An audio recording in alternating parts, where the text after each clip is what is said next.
তুমি সিপিএম কে ঘৃণা করো, তুমি তৃণমূলকে ভোট দাও, তুমি তৃণমূলকে ঘৃণা করো, তুমি সিপিএম কে ভোট দাও, কিন্তু বিজেপি হতে পারে না।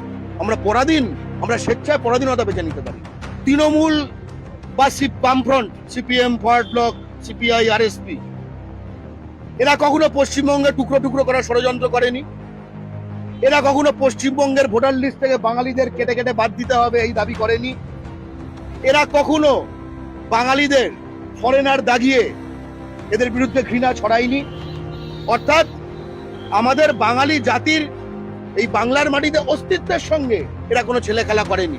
যেটা করেছে বাংলা ও বাঙালির শত্রু হিন্দি সাম্রাজ্যবাদী বিজেপি।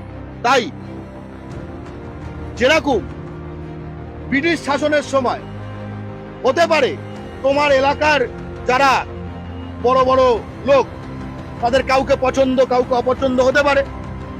কোনো জমিদার হয়তো একটু অত্যাচারী, কোনো যোদ্ধার হয়তো একটু স্বেচ্ছাচারী, সব হতে পারে।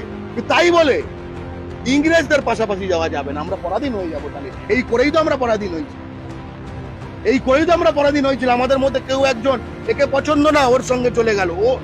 ওটা যে কেউ হতে পারে, ইংরেজ হতে পারে। তেমনি বাংলার মাটিতে আজকে তুমি সিপিএম কে ঘৃণা করো, তুমি তৃণমূলকে ভোট দাও, তুমি তৃণমূলকে ঘৃণা করো, তুমি সিপিএম কে ভোট দাও, কিন্তু বিজেপি হতে পারে না। আমরা পরাধীন, আমরা স্বেচ্ছায় পরাধীনতা বেছে নিতে পারি না। আমরা আত্মঘাতী জাতি হব না।